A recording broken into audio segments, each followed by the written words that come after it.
We're in studio again for the Behind the U podcast. That means we have a guest worthy of opening. Well, these guys are alumni. These doors are always open. But to be in studio, we have a guest who is worthy of that honor. Maurice Sikes, sergeant with the Coral Gables Police Department, but also a former player here and a national champion at the University of Miami. Mo, thanks for doing this. No problem. Glad to be. Thank you for having me. Absolutely. So it's funny. I mean, I think I reached out to Mo a long time ago to come on the podcast, and it never materialized. I'll take the blame for that. But the other day I was doing a Google search on Miami and Florida, and the first thing that comes up is Maurice Sikes taking a 97-yard touchdown back to the house. And I literally called him in the middle of the highlight and said, "You have to come on." And he agreed, but then he also really just went into writing the play-by-play. Like, is that play like crystal clear in your memory? I mean, obviously, you know, it's like 100 years ago, but of course, it's good. It was good for the team, you know, and it's something that, you know, obviously everybody, especially if Miami's playing Florida, that's going to be something everybody. You remember that? I'm like, yeah, I was there, you know. But like you remembered, I was like, Mo, I'm watching you, and you're like, there's Sean Taylor, Antrell Roll, like they're all running with you. Yeah, because that's just what we did, you know. That was the culture, and everybody got to celebrate together. So I mean, it just was one person doing it, but it was all of us. You're so humble. Oh man, it's just the truth. It's the truth. Now you dropped the ball right at the end zone. Yeah, because the game was over. The game was over. That was it. That was it. They didn't really want to. They were tough up until that moment, and then that was it. The wind, you felt it out of the stadium. Everything just changed for all of us at that moment, and we knew the game was over there. So I might be testing your memory here, but like, do you remember like the play call, your responsibility, how you read it? Yeah, I remember it.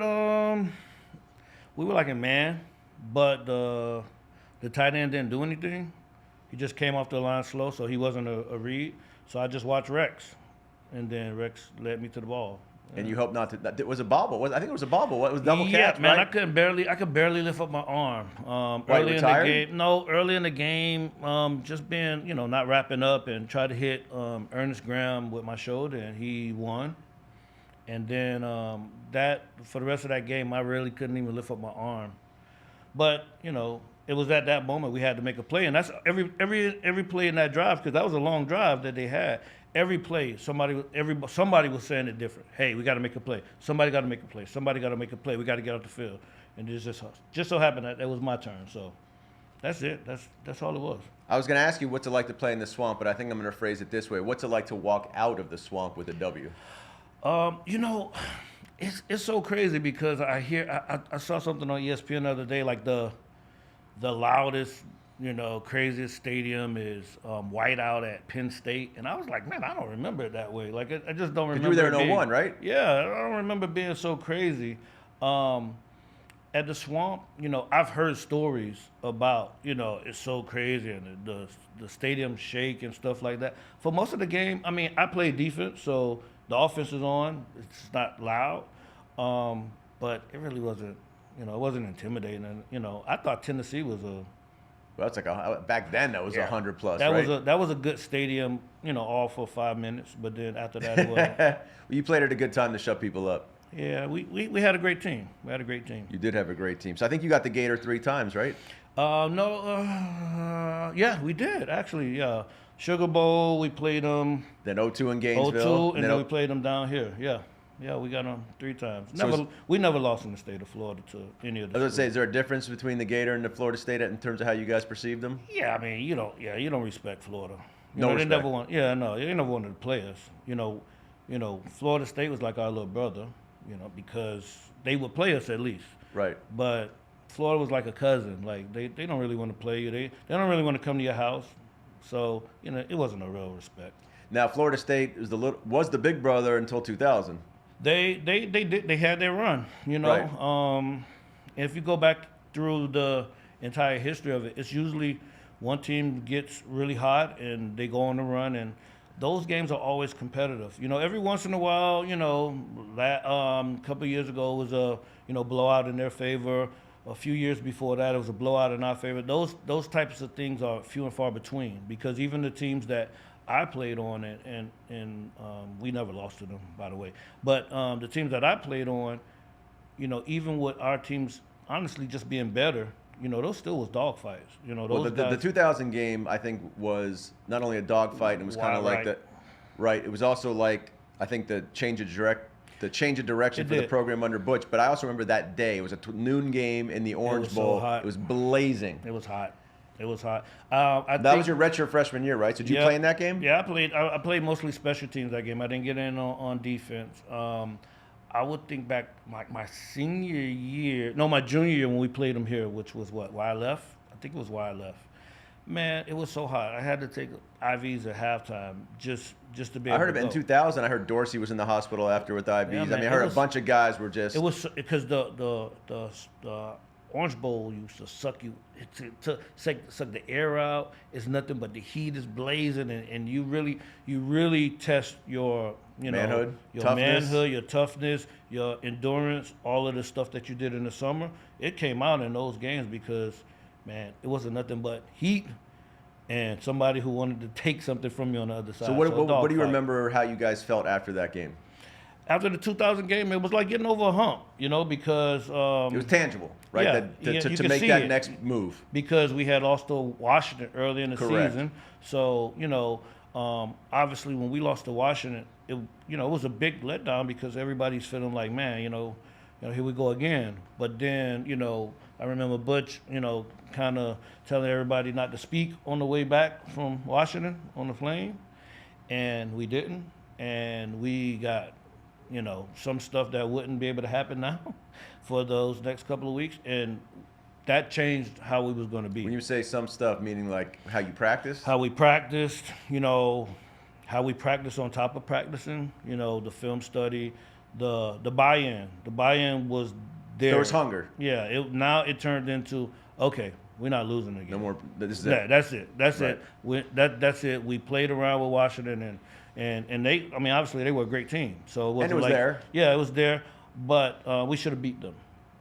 Which is why the next year when we played them, it doesn't matter if that would have been the same exact team. It would have been the same score because they had beat us. Now you never lost to Florida State. So Nope. 2003 was up there, right in the rain. Do I In have the that rain, right? yeah, that's my senior year. And that was Sean Taylor. That's the game. Like Yeah, he he had could've- like he could 27 have claimed the interceptions. Heisman off that. Yeah, he should have. He should have.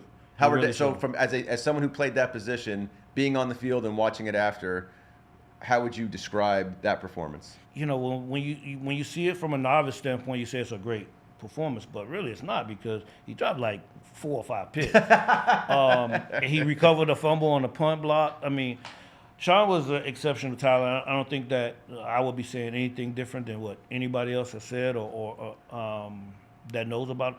Sean was that good, and he probably was better than that because the film study wasn't there, not yet at least. The hunger was always there. So that's what he played with. He played with, oh, you have the ball, I want it. And that's what made him so great, because he was a special talent. Was he like that in practice? He was like that in practice. He was like that all the time. I just think that it was inbred from his dad, his family members and other people being around him. He played down south with Entrell in Little League. It's bred, and he was one of those people that said, okay, that person is great. I'm going to be better than him by a lot. And he took that on. So you came 99 was your freshman year? My freshman year. So you came in, if I have this right, Andre was in your class? Andre was in my class. Dorsey. Portis. Was KB in your class? KB was in my class. Vernon Carey? Vernon Carey was in my class. Phil Buchanan? Phil was in my class. So that's a nice place to start. That's a great class. Why did you get A, I guess 2 things. A, did you know any of those guys? And then B, we got to remember there's what you guys did, but that's not where you started. So why did you come? Why did you come, and why do you think everyone came? And why were you guys part of what Butch was building? So Andre and I grew up 2 houses down from each other, so we knew each other from little kids. He was one of my good friends. We played Little League basketball together. We played football. I did not know the rest of the guys too well, other than knowing them through our neighborhood. We all played in South Florida. We played football together. I had heard about KB because Kevin just was ripping people apart playing ball. I can't speak for everybody else, you know. So speak for yourself. I speak for myself. I wanted to be a Hurricane, you know, like that. It wasn't anything for me to think about. I didn't, you know, go around it, you know, all these flipping of the hats and stuff. I know that's a new thing. You know, I never was interested in anything like that. I wanted to be a Hurricane. I mean, I liked Florida State at first. I definitely did because, like anything, I think kind of like what it is now, people associate with a winner. So if you were winning, I want to be associated with a winner. However, it just was something about it didn't, you know, I'm from Miami. I saw all of the guys from Miami, you know. I remember being a little kid and coming to Green Tree and meeting Danielle Ferguson, you know, because a friend of mine brought us out here. And I always thought that was the coolest thing. So to me, you know, I was supposed to be a Hurricane, and you know, it wasn't something for me to have to choose. I knew what I was going to go. I got you. So you mentioned Andre. Were you up in Canton? I missed it because I'm going out of town this week, so I wasn't able to go up there because of work. But yeah, man, I watched everything. I'm so proud. You know, You guys still close? I still speak with him. I mean, Not as close you as know, when you were obviously, growing yeah, he doesn't live here, so. Right. But I still speak with him. If I picked up my phone, I call him and he'll answer. You know, it's just, you know, that's so surreal. You know, because yeah, E. Reed going to the Hall of Fame. You know, that's cool because I know him, but I grew up with Andre. Like I said, 2 houses down from each other, we grew up, and Hester stayed with me and KB when he first came as a freshman. He stayed. You guys with are us roommates? KB and I were roommates, and he stayed with us for a little bit, and it's cool. I mean, you know, you can obviously see Hester's talent when he first got here and everything like that. So now you look, you turn around, and you're like, man, 20 years later, 25 years later, these kids are in the Hall of Fame, and obviously not kids anymore, No. but it's surreal. It's surreal, and I mean, I'm so super happy and proud. You know, I can't even imagine how it is for them. So Sean Taylor was just a freak of nature, right? Yes. But I remember the first time I laid eyes on Andre down here, I was like, that's also kind of a freak of nature. Was he always like that? So the funny thing is like, you know, I'm 5'11". I've been this height since about 7th, 8th grade. So when we were in school and we played basketball, I was bigger than Andre. I seen him again when we was in 11th grade going to 12th grade, and that's when he was 6'3", and I'm like, bro, what happened? What you been eating? You know, I was just telling somebody this the other day, and I'm like, man, he shot up. You know, he shot up, and you know, he's been chiseled like that. He's he's a specimen. You know, and Andre is, you know, quiet, not gonna say anything. But you get on the field, man, I don't think you're gonna have too many people that's gonna be better than that guy when they line up. There must have been some battles on Green Tree. Yeah, I mean, I think that's what separated a lot of things when when we talking about back then, because you know, I can't speak for them now, but our practices was way harder than the games. You know, some of the games we went into the games and you would come and you're like, man, like this the tight end? And, you know, you're going against Shockey, you're going against Kellen Winslow, you're going against Bubba, you're going against some of these greats, and then you know you got a guy who, you know, like, you know, Jason Witten, when he played at Tennessee, they was like, he was so great, and I was like, I didn't see it. Now, obviously, he is, you know, and, you know, I'm not saying that to disparage him. I'm just saying that our practices were so competitive that it took it to another level. And then when you got into the game, it was like, okay, film study, I know, you know, they line 2-by-1, this the play they're gonna run, okay, they running it, okay, this person's not as fast as the person I've seen doing it, okay, I jump in front of it, you got a pick, or you got a good hit, or you make the play. So Green Tree was, it bred a lot of people. It bred a lot of people. It turned them into something that they probably weren't.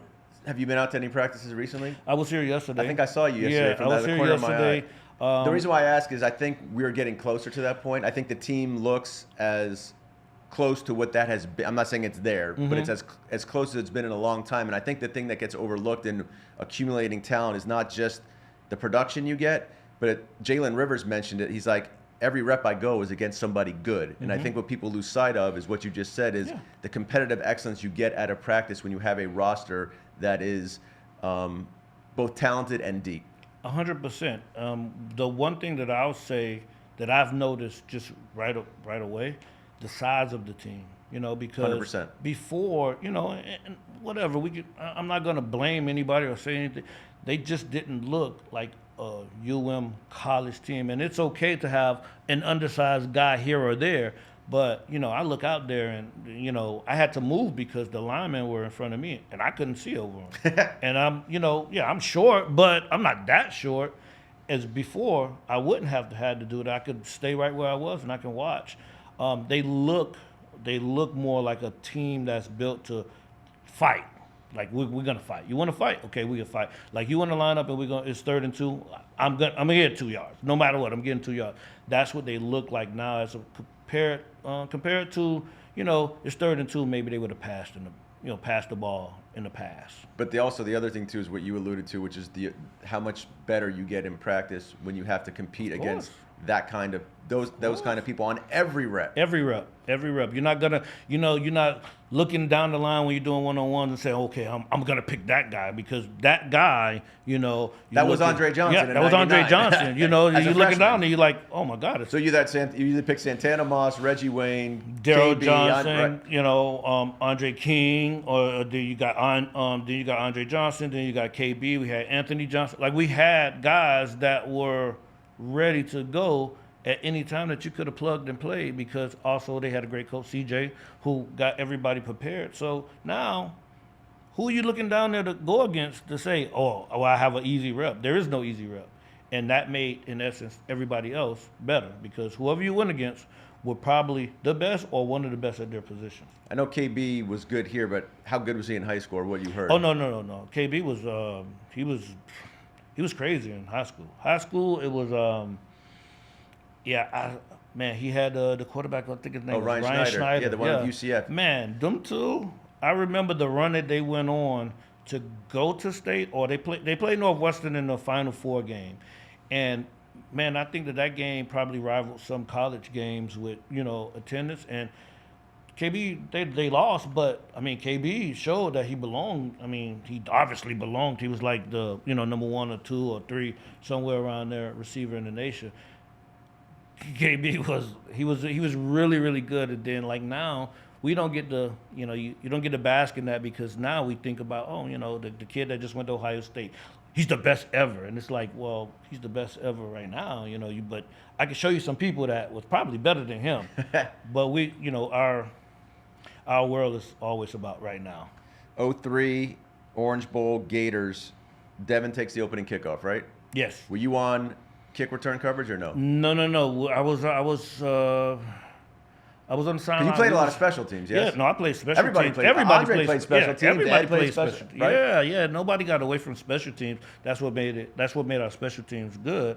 I know we was talking about, we was going over the game plan, obviously, and then the kickoff, we did stand up to see because this was Devin's first kickoff. Right. And we knew that if they kick it to him, he was a problem. And then it just went crazy. That place was rocking. I think that place probably could have got up and walked to the ocean, if it had legs at that moment. I couldn't get in. I think I just took my seat in the press box because it was impossible to get into the Orange Bowl that night. It was. Start off with a bang. We had a whimper for most of that game, and then ended up with a bang too. But yeah, Devin was special. You could tell. He had he walked like he was lightning in the bottle. I'm sure you had reps against him on special teams. Yeah, we did. Most of our, we never, kind of walking, right? Yeah, not walkthroughs, but we wouldn't hit in special teams. But you could tell he could. Yeah, you could take a move. He was hard to bring down. Oh man, I couldn't. He had some wiggle, and forget the wiggle. He was fast. So yeah, he make you miss, but if he can't make you miss, he's gonna go around you. And, that's the worst thing you want is for a guy just to walk around. You're reading his name on the back of his jersey. Yeah, that's the worst thing. And he was that fast. We mentioned Sean Taylor. Ed Reed was also in your room at some point. Yes. So, again, that's all I can think about, that competitive just excellence. But at the same time, what did you learn from Ed? Preparation. Like, it was just, he knew, like, I think if you probably turn on a game right now and you let him watch for a little bit and he'll break it down. He just knew everywhere to be. He knew what to do. he was the person that we needed at that time because, you come in, everybody came in as an All-American from high school. Everybody came in as somebody, and he was somebody on top of that. So he was able to show us and to kind of guide and mentor even outside of football. Like, hey, man, go to class, man. You don't got no grades, you can't play, no matter how good you are. And then, on the field. He's big brother. Yeah, and we call him Papa Smurf. So, and on the field, it's like, hey, listen, I see you standing at 8 yards, but if you stand at nine and a half. That micro. Yeah, you stand at 9.5 when you're doing this, and then you open up, inside the hash to go to the other hash, you'll get there quicker. And it's things like that. You're like, man, I wasn't even thinking about that, But those types of things, he was a technician. Obviously, it's nothing that I could say about Ed that hasn't been said a million times over. But he was somebody that he knew exactly what to do all the time. 2000, 2001, 2002. So you are a national champion. Yes. Can we make an argument you should be a 3-time national champion? It'll be an argument, yeah. It could. Did you guys feel you were jobbed in 2000? 2000, definitely. 2000, we should have been playing Oklahoma, which we would have destroyed that year. Then, obviously, 2001. 2002. Where were you in 2002? Were you on the field? Yeah, 2002, I was starting. I just feel like, we definitely didn't prepare for the game. We wasn't, that team shouldn't have been there. They shouldn't. You just thought you were better. It just was going to be walk in there and walk out, and they came to fight. That's the best thing I'll tell you about that team, that Ohio State team. They weren't good. I don't care what nobody say. They want to, bring up whatever. I'm sorry, they weren't good, but they fought together. They were tenacious. Like, they were really into it, and I respect that. I would never take that from them. They are national championship. They won it, because we wasn't prepared. We thought we had the game, and we didn't. And were you in the end zone on the field for that play? I was on the other side of the end zone when the play happened with Glenn. Because I was in the broadcast booth, so what I remember is, incomplete, guys are running on the field. I think there's fireworks going off. In our booth, we've literally decried the Miami Hurricanes are the national champions. There was a lot of things that happened before so I guess for you emotionally, what was that like? Because you guys were celebrating. Yeah. No, it was a dump. People didn't have their helmets. I didn't have my helmet. It was an emotional dump. I think that's the way we lost the game. Obviously we had 5 turnovers. What happened to Willis? We didn't play well, but that was when we lost the game because the emotional dump was gone. We had nothing. You have nothing left because you dump it out right there. And when we see the flag, and I'm like, "What's the flag for?" And then he's like, "Holding." I'm like, "Holding?" And then it's no replay back then, so you just got to go with his word. And then have you watched it? Obviously now, all these years later, it's not a call to make at that moment. It's not clear. Yeah, it's not a call to make at that moment. I really feel like Chris Gamble dropped the ball. Honestly, it hit him in the chest. He dropped the ball, and that's what we should say. We should say, well, he dropped it. Glenn was right there in coverage, but Glenn didn't do anything to stop him from dropping the pass. It should have been incomplete, game over. But, Here we are. Anything other than anything personally in your life, like family-wise, anything compared I can't imagine what that night or next day or next couple of days were like. Anything as painful? After the loss? Oh, man. If I'm being honest, I think I blocked it out. I don't remember it. Like, I didn't keep anything from the Fiesta Bowl. Like, all of this, they give you like a bag and stuff like that. Burn it. See you later. I didn't keep anything. Honestly, I think I just blacked it out. It's probably like in my memories, like just a black I don't want to torture you or anything like that. I apologize. Let's get on to something good then. So talk about 2001, right? So 2000, you feel like your job. Obviously, you would lose to Washington, win the rest of the way, beat Florida in the Sugar Bowl. Mm-hmm. So going into 2001, did you know your team was special, or was there a moment in that season, a game where you realized this team's pretty damn good? I think that we knew it. So obviously I played defense. I think that in the summertime, I felt like the defense was special. Like, looking around and you're looking at, it's like Vince Wilfork and William Joseph and Jerome McDougal. And you had Williams, then you had Phil, then we got Antrell, then we got, like, it was like everywhere you looked, it was like, man, we got guys. And then behind them were guys. So it was like, nah, this is gonna be a little different. We watched, I never forget, we watched Band of Brothers, during the tour days, like what they're going through now, and I think that resonated with us the whole season. It's like not letting your brother down. Hold the line, and that's what we always say: hold the line. And I want to say, like, maybe Boston College game was like, all right, we're gonna be okay. This is the team.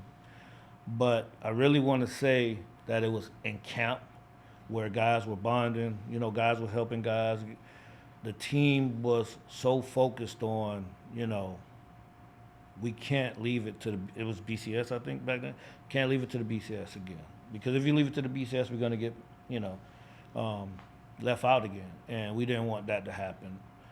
And I think that's why the Penn State game was so, that's why it happened the way it did, because you had so much built-up energy. Like, it was going to bust. It was like shaking up a Coke bottle, and then you just open it up, and that's what Penn State was. What was Dorsey like? You get to going up and competing with him every day in practice. Man, Dorsey was so funny, man. He was so funny. Dorsey was just like Ed, like, just, I'm going to play football. I'm going in my room. We came in as freshmen, and he played the last 3 games as a freshman.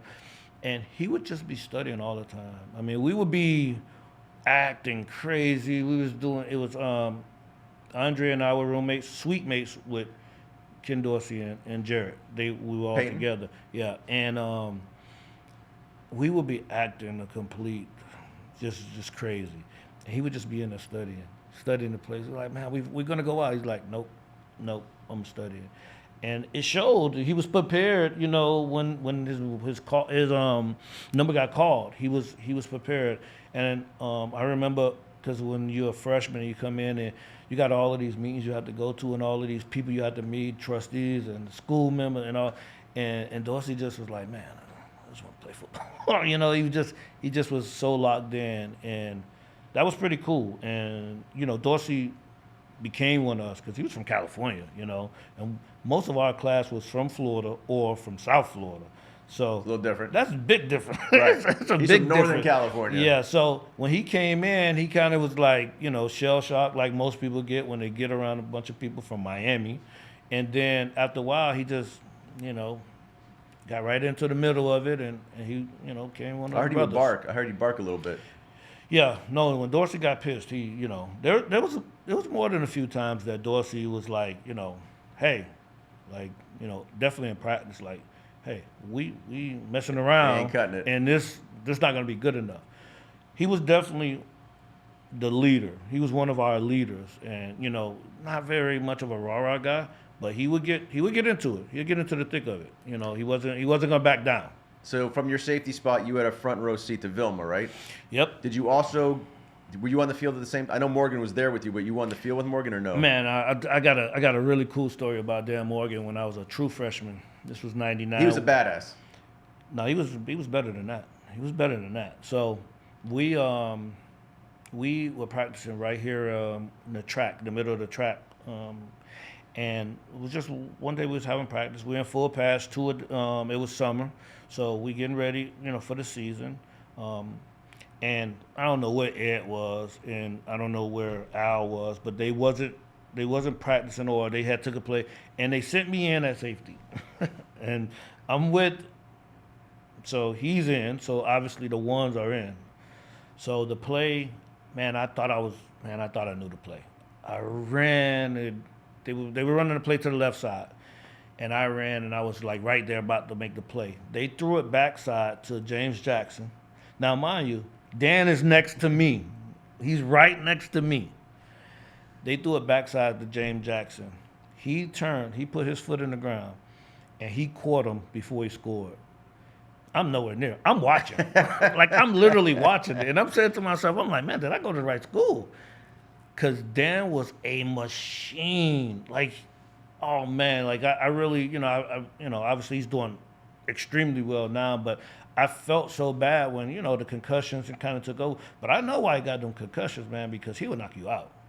I know why. He was knocking people out. He probably was knocking himself out, too. But he was excellent athlete, and people don't even remember that he played running back before. He was a running back, and then he switched over and he played middle linebacker. He didn't just play linebacker; he played middle. I know he played some outside when we had Nate Webster, but Dan was a middle linebacker. Like, he was a real middle linebacker. Plug the hole, could cover, could run. He could do almost anything.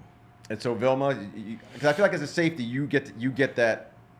The view, yeah. You see it materialize. Mm-hmm. You see a lot of things that, to your eye, is a lot different as a football player than the average fan. Yeah, I mean, Vilma was a different player than Dan. I think Vilma was, and you hate to say it, he was probably more tenacious than Dan because he was smaller. So, Vilma, 6'1", he was like 200 pounds, maybe. Dan, 6'3", 240. It's a big boy. But if Vilma touched you, you was going the opposite way. I got to see I got to see great players all over the field, because we had DJ was a linebacker with when I played. I mean, he started for 2001 as well, but when I played, DJ was there as well. We had Darryl McGlover. We had Howard Clark. We had some great linebackers that played, and it's like, man, I don't know. Do I have to do anything? I mean, obviously you do, but right. And you had Vince in front of them. And come on, really? Like, Vince Wilfork, like that. Those teams were great because we had great players, but because we gelled together too. I think that a lot of it had to do with we liked each other. Sometimes when you don't like each other, that kind of goes south too. Right. No, that makes for a bad locker room. Exactly. I will say this. I think it was last summer at the Legends camp. Willis McGahee was here. Mm-hmm. I'd never really spoken to him before. Obviously, I'd watched him. That was kind of when I was getting my career started. But I just kind of went up and shook his hand and kind of, give him a tap on the shoulder. And I was like, holy crap. Yeah, he's solid. Built like a brick. At 40, whatever he is now, 45, he's built. He squeezed my 41. Hand, and I felt on. I was like, I could only imagine trying to tackle him. But he's been like that. I met Willis when he was in the 10th grade. And he was same size, same everything. 10th grade. And he was not somebody you wanted to see in the dark alley. No. Big, strong, fast, too. Like, that's the part that you don't realize. You're like, wait, hold up.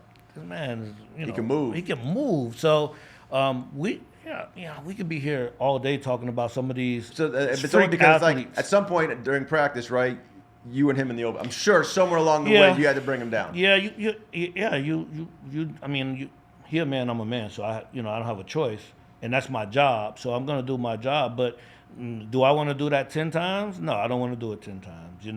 I want to get a good shot on him, make sure he knows that I'm there too. So the next time he come in too, he said, oh, man, this guy took a shot on me last time. So everybody's going to win battles, and everybody's going to lose battles. I don't care who you are, from Deshaun Tellers, E. Reeds, and all the way down to, me. You're going to win some battles, you're going to lose some battles. The thing is that you get up and you're ready to fight again. So that was the biggest thing we all took from it.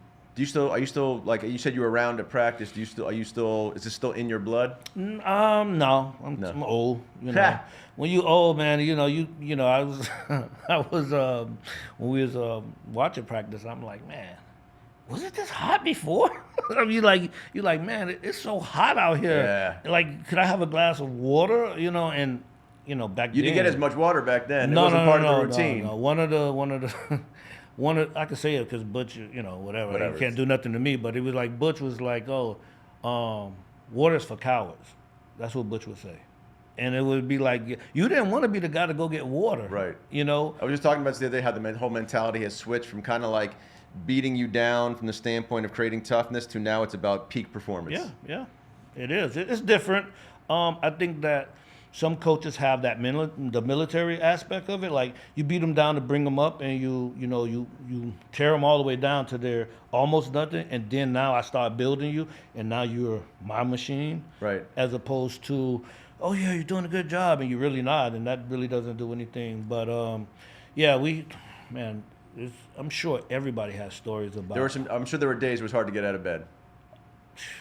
Days, man. You talking about weeks? I mean, we towed the line on practices back then. You know, you got a 2-a-day. Yeah, you might have a 3-a-day, maybe even a 4-day snuck in there.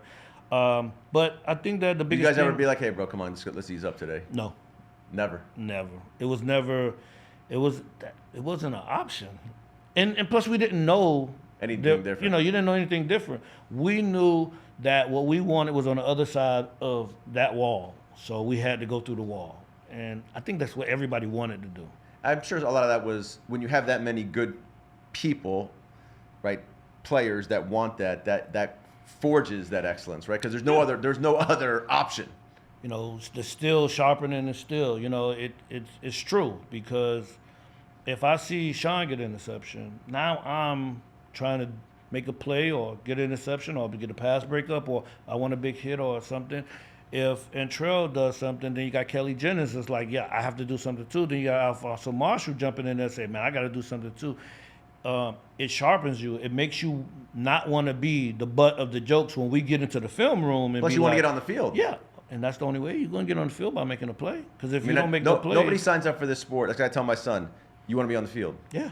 Do what you got to do to you get don't on the field. You don't want to watch? I don't want to watch. No one does this to be on the sideline. No. The side, man, it's nothing good happen on the sideline, you know, because at the very least, you're not paying attention and somebody run you over on the sideline. You know what I mean? Like that's what happens on the sideline. True. Be in the game, be a part of the game, you know, make a difference in the game. Go out there and just get your jersey dirty, you know, and that's the biggest thing. You know, my son is now 13 and he wants to play, and I've been keeping him away from football his whole life, but he said he wants to play now. So now I'm giving him the opportunity, and I'm like, hey man, just get your jersey dirty. Get your jersey dirty. You'll figure it out, you know, and then, you know, hopefully he does. Last thing, you now serve our community as a sergeant at the police force in Coral Gables. How'd you get into that? That was what, you know, it was football and police work. That's what I wanted to be, a police officer, just like I wanted to play football. So just so happened once football was over, I went to school for criminology. So as soon as I was done, you know, I walked into that job, and I've been there 20 years now. So where might we find you? We find you on the street somewhere? Oh, man, you will find me in the streets on a motorcycle. So if you see them, oh, you're on the cycle. Yeah. So if you see me, if you see the motorcycle cop in Gables, that's me. I don't really do the tickets as much because my guys do the tickets. But can you help with tickets? All right, Maurice, thanks for doing this. Not a problem. The great memories, and then, you know, Miami will be at Florida real soon, and I hope we're walking out of there the way you walked out of there. But yeah, I believe so. I think that this team has started building the right pieces, and I know with the transfer report it's a little bit different, but they have the right pieces. They look like a team, you know, and the Gators don't really want to play us anyway. Was Mario a GA when you? He was a GA. He was actually my GA. He, you know, I don't want to use the word follow, but he was with my family when I was getting recruited. He was for my official visit. Like in your recruiting group? He was with my family. Like you had a person with you that took you around. And so then my mom loved. So then we always knew he could recruit. Yeah. Well, I was recruited by Chud though. But he took care of mom. Yeah, he did. My mom loves Mario. She loves Mario. Maurice, thanks, buddy. Appreciate it. Not a problem.